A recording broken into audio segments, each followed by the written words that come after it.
The next app I use a lot for drumming, and I use this a lot for teaching, so that I can educate students on different sounds of drum machines that have come before us and that we're building toward, and what stuff we're built off of. It's called Funkbox. And in the Funkbox world, you can control what box it is that you're using up here in the top. And you can go 808, 909, 606, which are pretty much like the standards nowadays.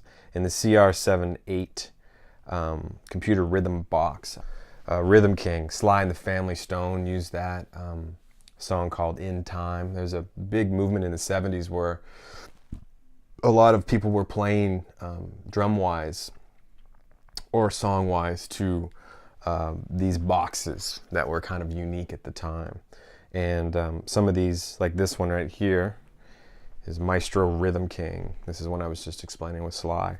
And you know, these had sounds. They created a feel that was different at the time versus just a purely organic take of a rhythm section, like a Bill Withers scenario where they're playing congas and drumming at the same time in the same room.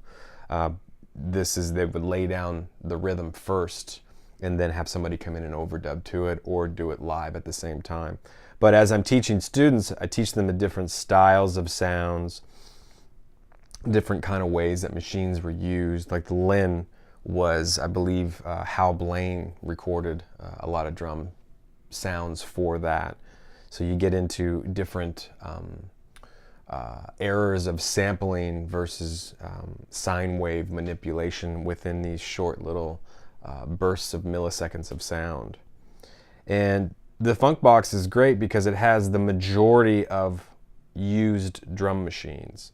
And there's probably about 20 in there.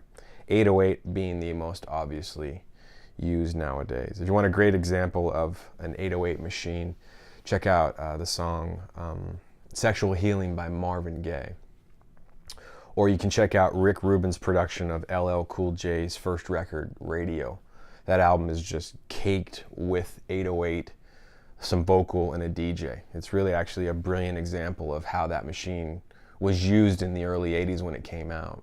So the next drum app I find completely fascinating because it's on a trigger-based philosophy. So if you just hit it, it will make the sound that's already programmed in it. So if I hit the trainers, they're asking $350 for the pair.